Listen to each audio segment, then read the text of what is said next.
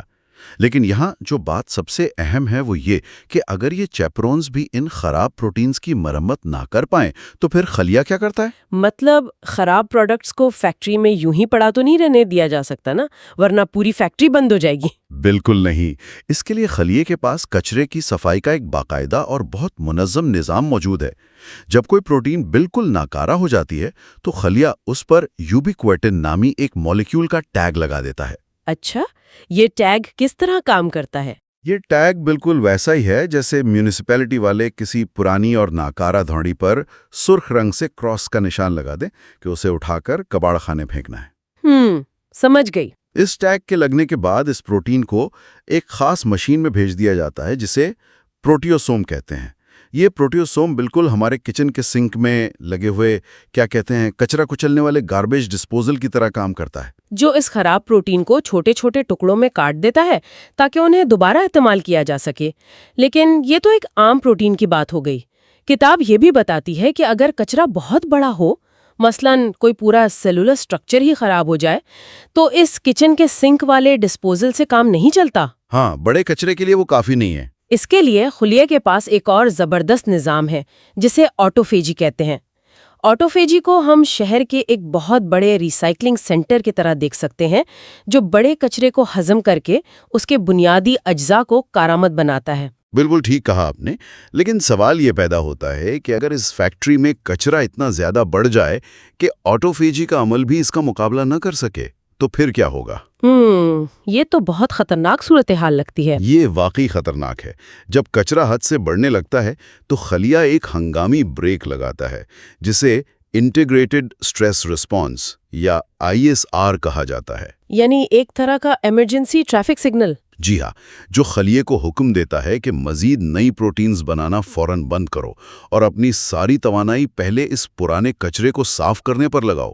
اور اگر یہ بریک نہ لگے تو اس کے نتائج بہت ہولناک ہوتے ہیں، خاص طور پر دماغ کے خلیوں میں۔ ہاں، اور مصنف نے اس بات کو سمجھانے کے لیے ایک بہت ہی پراسرار اور خوفناک بیماری کروہ کا ذکر کیا ہے۔ کرو، بالکل، پاپوا نیو گینی کے قبیلہ فورے میں یہ بیماری پائی جاتی تھی، اور اس کی وجہ یہ تھی کہ وہ لوگ احترام کے طور پر اپنے مردہ رشتہ داروں کے دماغ کھاتے تھے۔ سچ میں رونگٹے کھڑے کر دینے والی کہانی ہے۔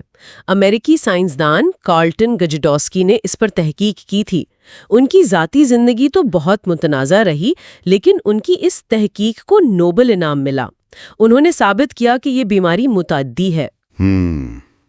لیکن سب سے بڑا دھچکا تو تب لگا جب سٹینلی پروسینر نے دریافت کیا کہ یہ کوئی وائرس یا بیکٹیریا نہیں ہے، بلکہ محض ایک پروٹین ہے جو اپنی شکل بگاڑ چکی ہے، جسے انہوں نے پرائیون کا نام دیا۔ بالکل، اور یہ پرائیون بالکل زومبیز کی طرح کام کرتی ہے۔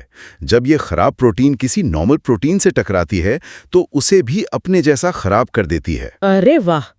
تو یہ الجھی ہوئی پروٹینز دماغ میں کچرے کے ڈھیر کی طرح جمع ہو کر خلیوں کو مارنے لگتی ہیں، اور الزائمرز جیسی بیماریاں بھی انہی پروٹینز کے غلط فولڈ ہونے کا نتیجہ ہے نا؟ 100% درست۔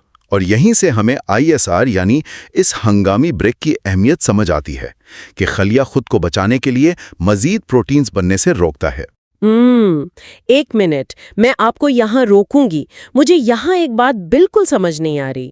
اگر ISR واقعی ایک حفاظتی ایمرجنسی بریک ہے جو خلیے کو بچاتا ہے، تو پھر کتاب میں ISR-IB نامی دوا کا ذکر کیوں ہے؟ یہ بہت اچھا سوال ہے۔ مطلب یہ دوا تو اس حفاظتی بریک کو بند کر دیتی ہے، اور اس سے بھی زیادہ حیرانی کی بات یہ ہے کہ دماغی چوٹ والے چوہوں میں یہ بریک بند کرنے سے ان کی یادداشت بہتر ہو گئی۔ کیا ہم اپنے ہی حفاظتی نظام کے تار کاٹ کر دماغ کو کیسے ٹھیک کر سکتے ہیں؟ یہ بظاہر ایک بہت بڑا تضاد لگتا ہے، لیکن مگل یونیورسٹی کے ماہر ناہوم سوننبرگ اس کی بہت خوبصورت تشریح کرتے ہیں۔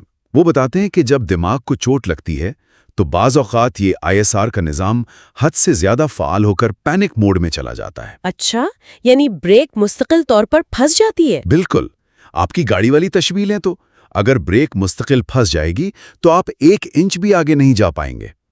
انسان کو کچھ نیا سیکھنے کے لیے دماغ میں مستقل نئی پروٹینز کی ضرورت ہوتی ہے۔ اگر بریک ہر وقت دبا رہا ہے تو نئے کنیکشنز کیسے بنیں گے؟ یہی وجہ ہے کہ اس جام ہو چکے حفاظتی نظام کو دوا کے ذریعے تھوڑا سا ڈھیلا کرنا پڑتا ہے تاکہ دماغ اپنا معمول کا کام کر سکے۔ کیا کمال کی وضاحت ہے! یعنی جب خلیوں کا اندرونی نظام عمر کے ساتھ تھک جاتا ہے تو وہ کچرا صاف نہیں کر پاتے۔ یہیں سے میرے ذہن میں ایک اور سوال آتا ہے، اگر ہمارا اندرونی نظام سست پڑ رہا ہے تو کیا ہم کسی طرح باہر سے آنے والے بوجھ کو کم کر کے ان کی مدد کر سکتے ہیں؟ یہ ایک بہت اہم پہلو ہے اور یہی ہمیں اگلے باب کی طرف لے جاتا ہے۔ تو پھر چلتے ہیں باب 7 لیس از مور کی طرف۔ اس باب میں کیا خاص ہے؟ اس باب میں کیلوریز کی پابندی پر بات کی گئی ہے۔ دنیا کی تقریباً ہر قدیم تہذیب میں روزے اور کم کھانے کی روایات صدیوں سے موجود ہیں، اور اب جدید سائنس اس کی تصدیق کر رہی ہے۔ یعنی سائنسدانوں نے چوہوں اور بندروں پر تجربات کیے ہیں، ہاں، طویل مدتی تجربات۔ جب انہیں ان کی معمولی خوراک سے 30 سے 50% کم کھانا دیا گیا تو ان کی عمر میں حیرت انگیز اضافہ ہوا، اور صرف لمبی عمر نہیں بلکہ بڑھاپے کی بیماریاں جیسے ذیابیطس اور دل کے امراض بھی بہت کم ہو گئے۔ اچھا، اس کی وجہ کیا ہے؟ کیونکہ کم خوری جسم کو ایک ہلکے سے حیاتیاتی دباؤ یعنی سٹریس میں رکھتی ہے، جس سے دفاعی اور مرمت کے نظام الرٹ ہو جاتے ہیں اور کچرے کی صفائی کا عمل تیز ہو جاتا ہے۔ لیکن عملی طور پر ہم انسانوں کے لیے ساری زندگی اپنی بھوک مارنا اور 40% کم کھانا بہت مشکل ہے، اور اسی لیے سائنسدانوں نے ایک جادوئی دوا کی تلاش شروع کی، اور یہیں وہ ایسٹر آئلینڈ والی کہانی آتی ہے۔ 1964 میں کینیڈین سائنسدانوں کا ایک گروہ وہاں گیا۔ بالکل، راپا نوئی کا جزیرہ۔ انہیں مٹی کے ایک نمونے سے ایک عجیب سا بیکٹیریا ملا، اور اس بیکٹیریا سے خارج ہونے والے کیمیکل کا نام ریپامائسن رکھا گیا۔ لیکن سب سے سنسنی خیز بات یہ تھی کہ جب کمپنی نے لیبارٹری بند کرنے کا کہا تو سورن سہگل نامی سائنسدان نے اس کیمیکل کو اپنے گھر کے فریزر میں آئس کریم کے ساتھ کئی برسوں تک چھپا کر رکھا۔ ہاں، وہ اندھا یقین واقعی تاریخ بدلنے والا ثابت ہوا۔ کئی سال بعد سوئٹزرلینڈ میں مائیکل ہال اور ان کی ٹیم نے خمیر پر تجربات کرتے ہوئے ایک پروٹین دریافت کی جس پر ریپامائسن اثر کرتی ہے۔ انہوں نے اس کا نام ٹار یعنی ٹارگٹ آف ریپامائسن رکھا۔ اور یہاں سے بات واقعی بہت دلچسپ ہو جاتی ہے۔ یہ ٹار پروٹین بالکل کسی سپورٹس کار کے ایکسلریٹر کی طرح کام کرتی ہے۔ ہم کھانا کھاتے ہیں تو یہ پروٹین خوراک کو محسوس کرتی ہے اور خلیہ تیزی سے نشو نما پاتا ہے۔ بالکل۔ لیکن جب ریپامائسن جسم میں داخل ہوتی ہے تو وہ سیدھا اس ایکسلریٹر سے پاؤں ہٹا دیتی ہے۔ خلیے کو لگتا ہے کہ فاقہ کشی ہو رہی ہے، حالانکہ پیٹ بھرا ہوتا ہے، اور اس غلط فہمی میں خلیہ اپنا کچرا صاف کرنے کا نظام پوری طاقت سے شروع کر دیتا ہے۔ جی ہاں، یہ خلیے کو دھوکہ دینے والی بات ہے۔ تو مطلب اگر ریپامائسن ہمیں بغیر بھوکا رہے روزے کے فوائد دے سکتی ہے تو ہم سب اسے روزمرہ کی گولی کے طور پر کیوں نہیں کھا رہے ہیں؟ کیا سائنسدان اسے ہم سے چھپا رہے؟ نہیں، حیاتیات میں چیزیں اتنی سادہ نہیں ہوتی۔ یہاں ہمیں پیراسیلسس کا وہ مقولہ یاد رکھنا چاہیے کہ زہر دراصل خوراک کی مقدار میں چھپا ہوتا ہے۔ ریپامائسن عمر تو سست کرتی ہے لیکن یہ مدافعتی نظام کو بہت سختی سے دبا دیتی ہے۔ یعنی امیون سسٹم کو کمزور کر دیتی ہے؟ بالکل۔ اسپتالوں میں اسے اعضاء کی پیوند کاری کے مریضوں کو دیا جاتا ہے تاکہ ان کا جسم نئے اعضاء کو مسترد نہ کرے۔ اگر ایک عام صحت مند انسان اسے روزانہ کھائے تو اسے ٹی بی یا دیگر خطرناک انفیکشنز کا خطرہ کئی گنا بڑھ جائے گا۔ یہ تو بہت خطرناک ہے۔ تو کیا اس کا کوئی حل نہیں نکل رہا؟ امید کی کرن موجود ہے۔ یونیورسٹی آف واشنگٹن میں مٹ کیبرلن پالتو کتوں پر تجربہ کر رہے ہیں تاکہ یہ دیکھیں کہ کیا انتہائی کم مقدار مدافعتی نظام کو تباہ کیے بغیر کتوں کی صحت مند عمر بڑھا سکتی ہے یا نہیں۔ یہ واقعی کمال ہے کہ خمیر جیسی سادہ چیز نے ہمیں اتنے بڑے راز بتائے، اور پھر سائنسدانوں نے ایک اور انتہائی معمولی نظر آنے والے جاندار کا سہارا لیا جس کی تفصیل ہم اگلے باب میں دیکھتے ہیں۔ باب 8 لیسنز فرام اے لولی ورم۔ ہاں، سی ایلیگنس نامی ایک ملی میٹر لمبا شفاف کیڑا۔ اس کے پورے جسم میں صرف 900 کے قریب خلیے ہوتے ہیں۔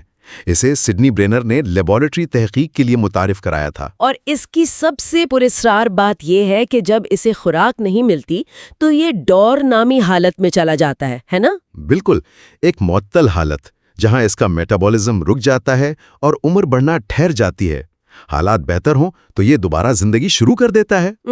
اور اسی کیڑے نے یہ پرانا عقیدہ توڑا کہ بڑھاپا صرف مشین کے پرزے گھسنے کا نام ہے۔ جی، سائنسدانوں کا خیال تھا کہ عمر رسیدگی سینکڑوں جینز کا نتیجہ ہے، لیکن سنتھیا کینین اور دیگر سائنسدانوں نے دریافت کیا کہ صرف ایک جین، جسے DAF2 کہتے ہیں، اس کی تبدیلی اس کیڑے کی زندگی 2 گنی کر سکتی ہے۔ جیسے مین سوئچ بورڈ میں کوئی ایسا بٹن مل جائے جو گھر کی عمر دگنی کر دے۔ بالکل، اور پھر گیری ریوکن نے دریافت کیا کہ یہ DAF2 دراصل ایک ہارمون کا ریسپٹر ہے جو IGF-1 کی طرح کام کرتا ہے، جو جسم کی توانائی کو کنٹرول کرتا ہے۔ یعنی اگر ہم انسانوں میں ان راستوں کو کنٹرول کر لیں تو عمر بڑھنے کی رفتار سست ہو سکتی ہے۔ اسی لیے اب انسانوں کے لیے کئی دوائیوں پر کام ہو رہا ہے، جیسے ذیابیطس کی ایک سستی دوا میٹفارمن۔ اچھا، میٹفارمن پر بھی کام ہو رہا ہے؟ ہاں، سائنسدانوں نے نوٹ کیا کہ جو مریض یہ دوا کھا رہے تھے وہ بعض اوقات عام لوگوں سے زیادہ صحت مند تھے۔ اب اس پر باقاعدہ ٹیم ٹرائل ہو رہا ہے تاکہ اسے اینٹی ایجنگ کے طور پر پرکھا جا سکے۔ اس میں بھی ایک ڈومینو ایفیکٹ چلتا ہے جو صفائی کا نظام تیز کرتا ہے۔ جب اینٹی ایجنگ کی بات ہوئی رہی ہے تو ایک اور چیز کا ذکر لازمی ہے جس کی آج کل بہت ہائپ ہے، ریڈ وائن میں پایا جانے والا مالیکیول ریزویراٹرول۔ سرٹوئنز والا دعویٰ۔ بالکل، کہا گیا کہ یہ سرٹوئنز نامی پروٹینز کو فعال کرتا ہے، اور اب تو NAD+، NMN اور NR سپلیمنٹس کی اربوں ڈالر کی انڈسٹری بن چکی ہے۔ لیکن مجھے یہاں ایک سوال پوچھنا ہے۔ جی پوچھیے۔ اگر یہ ریزویراٹول واقعی اتنا ہی شاندار تھا تو سائنسدان اس پر اتنے شکوک و شبہات کا شکار کیوں ہیں؟ کیا یہ صرف مارکیٹنگ ہے کہ انسان جو چاہے کھائے، ورزش نہ کرے اور بس ایک گولی کھا کر لمبی عمر پالے؟ آپ نے بالکل دکھتی رگ پر ہاتھ رکھا ہے۔ اگر ہم اس کی سائنسی حقیقت دیکھیں تو چوہوں پر جس مقدار کا مثبت اثر ہوا تھا، اسے حاصل کرنے کے لیے ایک انسان کو دن میں 1000 بوتلیں ریڈ وائن پینی پڑیں گی۔ 1000 بوتلیں؟ یہ تو ناممکن اور جان لیوا ہے۔ بالکل، اور بعد کی تحقیقات میں ثابت ہوا کہ ریزویراٹول کا سرٹوئنز پر وہ جادوئی اثر تھا ہی نہیں۔ ہمارے سننے والوں کے لیے یہ جاننا ضروری ہے تاکہ وہ ان مہنگی اور پرکشش دوائیوں کے پیچھے چھپے حقائق سمجھ سکیں۔ متوازن غذا اور ورزش کا کوئی متبادل نہیں۔ تو آج کے اس تفصیلی جائزے کو اگر ہم سمیٹیں تو ہم نے جانا کہ بڑھاپا محض پرزے گھسنے کا سادہ عمل نہیں ہے، یہ پروٹینز کی خرابی، صفائی کے نظام اور ہمارے جسم کے توانائی کو پرکھنے والے نیٹ ورک کے تعامل کا نتیجہ ہے۔ ہاں، اور سائنس اب ان پیچیدہ راستوں کو سمجھنا شروع ہو گئی ہے۔ جوانی کی کوئی جادوئی گولی تو نہیں ملی، لیکن ہم خلیوں کی زبان سمجھ رہے ہیں۔ آج کی گفتگو ختم کرنے سے پہلے میں چاہتی ہوں کہ ہم ایک لمحے کے لیے ایک انتہائی انوکھے خیال پر غور کریں جو کتاب کے آخر میں ہے۔ اچھا، وہ کیا ہے؟ کتاب بتاتی ہے کہ اربوں سال قبل ایک قدیم طفیلیے یعنی ایک بیکٹیریا نے ہمارے خلیوں کے اندر پناہ لی اور بعد میں مائٹوکونڈریا میں تبدیل ہو گیا جو آج ہمیں توانائی دیتا ہے۔ Power house. تو کیا یہ ممکن ہے کہ ہماری زندگی کی گھڑی اور بڑھاپے کا راز دراصل اسی قدیم بیکٹیریا کے ساتھ ہمارے سمجھوتے میں چھپا ہو؟ کیا ہم کبھی اس پرانے دشمن کے ساتھ صلح نامے کی شرطیں دوبارہ طے کر سکیں گے؟ یہ واقعی ایک بہت گہرا اور حیران کن فلسفیانہ خیال ہے، اور یہ بالکل اسی خوف سے جا ملتا ہے جس کا ذکر ہم نے شروع میں کیا تھا کہ ہم چیزیں کیوں بھولنے لگتے ہیں۔ ہاں، شاید ہمارے زوال کی وجہ کہیں باہر نہیں بلکہ ہمارے اپنے ہی خلیوں کی گہرائی میں بیٹھے اس اربوں سال پرانے مہمان کے پاس ہے۔ بالکل۔ یہ ایک ایسا پراسرار سوال ہے جو یقیناً ہمیں دیر تک سوچنے پر مجبور کرے گا۔ Chapter 9 The Stowaway Within Us۔ اچھا، یہ چیپٹر بہت ہی انٹریسٹنگ ہے۔ بہت زیادہ۔ مصنف اس میں ایک بہت ہی عام اور روزمرہ کے واقعے کا ذکر کرتا ہے جو کسی کے ساتھ بھی پیش آ سکتا ہے۔ وہ بتاتا ہے کہ جب وہ اپنے 10 سالہ پوتے کے ساتھ پورا دن گزارتا ہے تو شام تک وہ بالکل تھکاوٹ سے چور ہو جاتا ہے۔ ہاں، جو کہ بہت عام بات ہے ایڈلٹس کے لیے۔ بالکل، حالانکہ وہ خود فزیکلی کافی فٹ ہے، ایکسرسائز کرتا ہے، لیکن اس بچے میں ایسی بے پناہ توانائی کہاں سے آتی ہے کہ اسے بھاگتا دوڑتا دیکھ کر یہ ایک عام ایڈلٹ تھک جاتا ہے؟ یہ فزیکل انرجی آخر بنتی کہاں ہے؟ اس سوال کا جواب جاننے کے لیے ہمیں ہسٹری میں تھوڑا نہیں بلکہ پورے 2 ارب سال پیچھے جانا پڑتا ہے۔ 2 ارب سال؟ واو! ہاں۔ ایوولوشن کی شروعاتی سٹیجز میں زمین پر صرف انتہائی سادہ سنگل سیلڈ آرگینزمز موجود تھے. پھر بائیولوجی کی ہسٹری کا سب سے عجیب اور انقلابی واقعہ ہوا. ایک تھیوری ہے لن مارگولس کی. لن مارگولس یہ وہی سائنٹسٹ ہے نا جن کا ذکر کتاب میں کافی ڈیٹیل سے ہے؟ جی بالکل. انہوں نے نظریہ پیش کیا کہ ایک بڑے خلیے نے یعنی ایک سیل نے ایک چھوٹے سیل کو نگل لیا. عام طور پر ایسے سیناریوں میں چھوٹا خلیہ ہضم ہو جاتا ہے اور مر جاتا ہے. صحیح. یا پھر بڑا خلیہ اسے ہضم نہ کر پانے کی وجہ سے خود تباہ ہو جاتا ہے. ایگزیکٹلی. لیکن اس مخصوص واقعے میں ایسا کچھ نہیں ہوا. دونوں زندہ رہے اور انہوں نے ایک ساتھ مل کر رہنا اور ایک سمبیوٹک ریلیشن شپ میں اپنی نسل بڑھانا شروع کر دیا. یعنی ایک نے دوسرے کو کھایا پر ہضم نہیں کیا اور انہوں نے سوچا کہ ٹھیک ہے اب ہم روم میٹس بن کے رہیں گے. یہ تو مائکرو بایولوجی کا سب سے پہلا جوائنٹ وینچر لگتا ہے. ہاں بالکل ویسا ہی سمجھ لیں. لیکن مارگولس کی شخصیت اپنے آپ میں بہت دلچسپ اور کمپلیکس تھی. وہ ایک بہت ہی باغی ذہنیت کی حامل سائنٹسٹ تھیں. کتاب میں ان کے کچھ متنازع نظریات کا ذکر بھی ہے شاید. جی. مصنف نے لکھا ہے کہ انہوں نے 9/11 کے حملوں کو سازش قرار دیا تھا اور HIV کے ایڈز کی وجہ بننے پر بھی کھلے عام شکوک و شبہات کا اظہار کیا تھا جو کہ بہت کنٹروورشل باتیں ہیں. صحیح. لیکن یہاں ہم سننے والوں کو بتاتے چلیں کہ ہم ان کی ان تھیوریز کو انڈورس نہیں کر رہے ہیں. ہم صرف کتاب میں لکھی ان کی لائف رپورٹ کر رہے ہیں. بالکل. لیکن ان کی یہی بغاوتی سوچ تھی جس نے انہیں اس سیل تھیوری پر ڈٹے رہنے کا حوصلہ دیا. انہوں نے ثابت کیا کہ ہمارے خلیوں کے اندر جو مائٹوکونڈریا ہیں، جو ہماری انرجی فیکٹریز ہیں، وہ دراصل اس چھوٹے بیکٹیریا کی ہی ڈائریکٹ نسل ہیں. یہ دراصل ہمارے جسم کے اندر چھپے ہوئے مسافر ہیں. یہ واقعی مائنڈ بلوئنگ کانسیپٹ ہے. اگر ہم اس انرجی پروڈکشن کو اور آسان الفاظ میں سمجھنا چاہیں تو ہم اسے کرنسی کی مثال سے دیکھ سکتے ہیں. اچھا، وہ کیسے؟ جیسے صدیوں پہلے لکڑی جلانے سے حرارت ملتی تھی، ہوا سے ونڈ ملز چلتی تھیں، لیکن مسئلہ یہ تھا کہ ہر انرجی کا سورس ریسٹرکٹڈ تھا. آپ ہوا کی توانائی سے کھانا نہیں پکا سکتے تھے. صحیح بات ہے. پھر ٹیکنالوجی نے بجلی ایجاد کی. بجلی ایک عالمگیر کرنسی بن گئی. آپ کسی بھی سورس سے انرجی لیں، اسے بجلی میں کنورٹ کریں اور پھر اس سے چاہے ٹی وی چلائیں یا بلب روشن کریں. ہمارے مائٹوکونڈریا بالکل یہی فنکشن پرفارم کرتے ہیں، ہے نا؟ بہت خوب. ہاں، وہ ہماری خوراک کو ایک یونیورسل کیمیکل کرنسی میں تبدیل کرتے ہیں جسے ATP کہتے ہیں.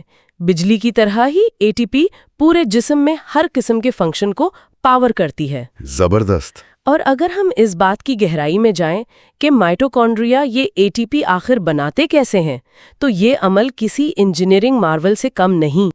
یہ بالکل ایک ہائیڈرو الیکٹرک ڈیم جیسا میکانزم ہے. مطلب پانی والے ڈیم جیسا؟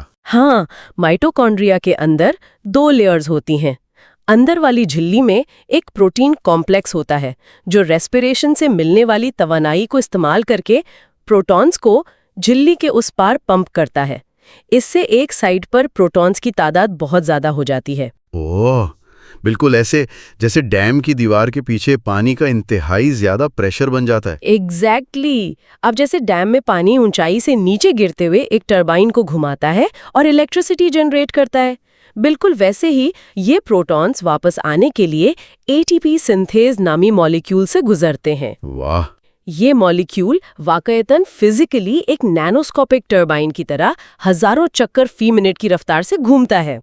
اور ایک اور چھوٹی سی ڈیٹیل جو اس کہانی میں عجیب ہے وہ یہ کہ ہم سب کو اپنے یہ مائٹوکونڈریا صرف اور صرف اپنی ماں سے ملتے ہیں. اچھا، یعنی باپ سے نہیں ملتے؟ نہیں. سپرم سیل جب ایگ کو فرٹیلائز کرتا ہے تو اس کے مائٹوکونڈریا باہر ہی رہ جاتے ہیں. اسی وجہ سے آج کل میڈیسن میں 3 پیرنٹ بیبیز کا کانسیپٹ چل رہا ہے، جہاں اگر ماں کے مائٹوکونڈریا میں کوئی مسئلہ ہو تو ڈونر عورت کے مائٹوکونڈریا ڈال دیے جاتے ہیں. جی بالکل، تاکہ بچہ آگے چل کر بیماریوں سے محفوظ رہے. صحیح. لیکن یہاں میرا ایک بیسک لاجک کا سوال ہے.